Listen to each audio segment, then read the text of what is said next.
Guys, it looks like to the abilities and beyond, a look at the past, present, and future of 3.0. So this is basically what the new updates coming to the subclasses in 3.0 and Lightfall.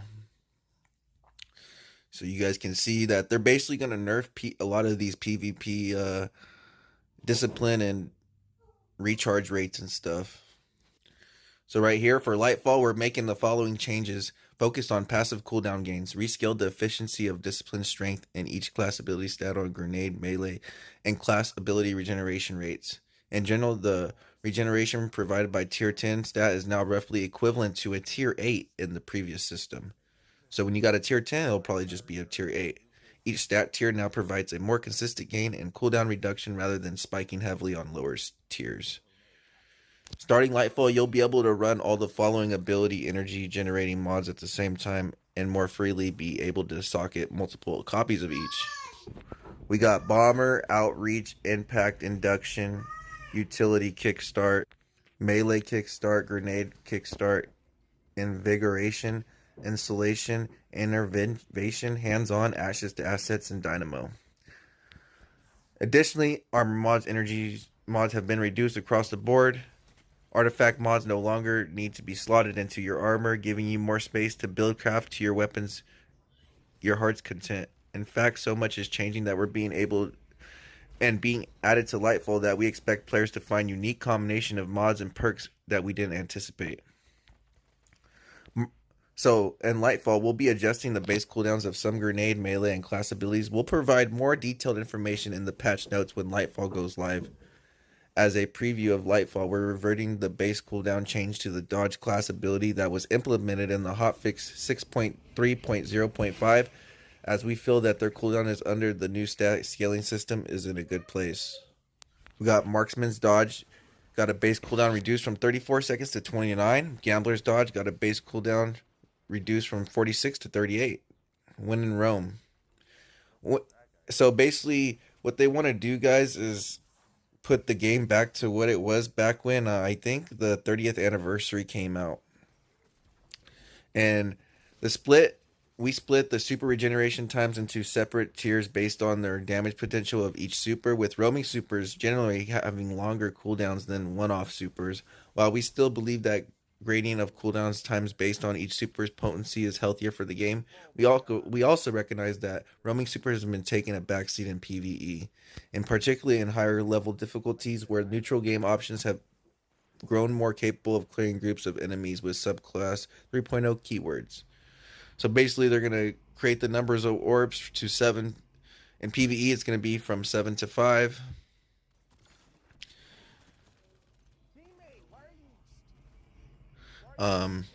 What else is it? That's pretty much it. Increase maximum number of orbs power that created by via defeating targets from 5 to 7. One-off supers decrease from maximum numbers of power that can be created via defeating guardians 7 to 5. Oh, so they're gonna give you less orbs when you get kills with your super. The orb of power and well of radiance, ward of dawn, both shadow shot variants are unchanged. We're also making a change to the only 3 supers in our longest cooldown tier, reducing their base cooldown by 1 tier. That's good, thank you. Hammer of Soul, Daybreak, and Spectral Blades base been reduced from 1025 to 916. What about Arc Strider? What the heck? We also like to take the opportunity to the detailed tuning changes coming with Lightfall. This is not a comprehensive list, which has always been found in our patch notes, blah, blah, blah. First up, Ward of Dawn is basically broken in like team game modes like Iron Banner or Trials of Osiris. And it's hard to take out these bubbles, guys. Like, if you don't have another super, you're literally going to get outplayed. Not outplayed, just out-cheesed. So, looks like Ward of Dawn's getting a nerf. Ward of Dawn maximum health reduced from 13,500 to 8,000. So, shoot at those bubbles, guys, if you don't have a super. Especially when Lightfall comes out. Damage dealt to Ward of Dawn by PvE commands have been reduced to compensate. In general, Ward of Dawn's effective health in PvE should not meaningfully change. Standardization, the damage dealt by each type of kinetic energy weapon against the ward itself. Previously, energy weapons did 2.5 times damage to warded on. Kinetic weapons did 1 times damage, and now regardless of the damage type, all weapons do 1.5 damage to the ward. Armor of Light has been updated to reduce its potency in PvP. Maximum health reduced from 425 to 300. That's a big nerf. Now inherits Void Overshield 50% PvE damage resistant. No longer negates precision damage. Looks like Thunder Crash is too broken, guys, and is going to be getting a nerf, especially in the competitive game modes. Because it's like a shutdown super and it's basically a roaming super. It's like a hybrid, so they're going to have to do something to this. So looks like Thunder Crash reduced maximum flight time from 5 seconds to 4.5 seconds. Reduced size of damaging volume around the player while in flight by 20%. Pushed it further forward into the front of the player to make flyby integrations more intentional. So you can drive by a little bit better. Descent now begins earlier in flight. Reduced landing detonation size versus players by 20%. Unchanged versus PvE targets. Fist of Havoc increased PvE damage by 20%.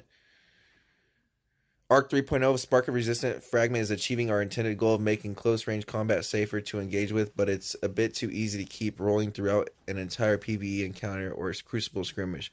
We're making a couple changes to increase the difficulty using this while you're in the fray. Increase nearby enemy count requirement for activation from 2 to 3. Reduce linger time after you're no longer surrounded from 4 seconds to 2 seconds. That's a big nerf.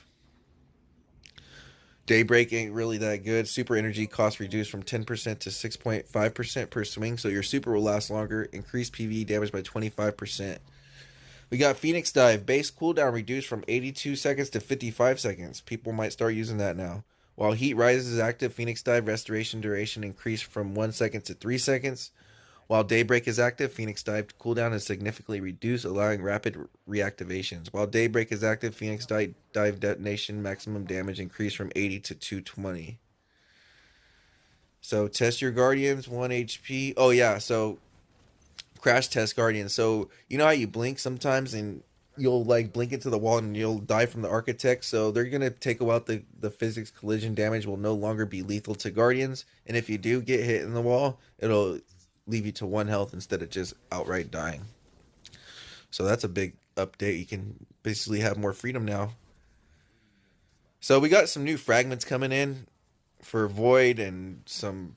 So we're going to start with Arc real quick, guys. We got Spark of Instinct. When critically wounded, taking damage from nearby enemies emits a burst of damaging energy that jolts targets. That's pretty good.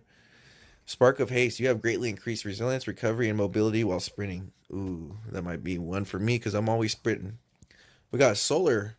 Fire Sprite. Fire Sprites are created by the suit of a new existing solar fragments and grant grenade energy on pickup. Ember of Mercy. When you revive an ally and other nearby allies gain restoration, picking up Fire Spit grants restoration. That's pretty good.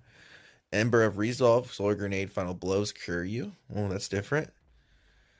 Ember of Tempering now creates a fire sprite on the solar weapon kills while active in addition to the original effects. Ember of Combustion now creates a fire sprite on the solar super defeats in addition to original effects. Ember of Searing now creates a fire sprite when defeating scorched targets in addition to the original effects. And then we got Void for our final one, Void Breach. Void Breaches are created by the selection of a new existing Void fragment and grant class ability energy on pickup. Echo of Cessation. These are all new, guys. Finisher. Final blows create a burst of void damage that cause nearby enemies to become volatile. Defeating volatile targets creates a Void Breach. So that's a PvE perk right there, or fragment. Echo of Vigilance. Defeating a target when your shields are depleted grants you a temporary Void Overshield. Echo of Domineering now creates a Void Breach when defeating a suppressed targets in addition to original effects. Echo of Harvest now creates a Void Breach when defeating weakened targets with precision damage in addition to its original effects. Echo of Starvation now grants Devour on picking up a Void Breach in addition to its original effects. So now hunters can have Devour. So yeah, there's your little mini update. More build crafting coming in, guys. I'm excited. Oops, sorry about that. Make sure you guys leave a like, comment, and subscribe if you guys want to stay updated on the latest content. Hopefully you enjoyed the gameplay on the side, and have a wonderful day, everyone. Peace out.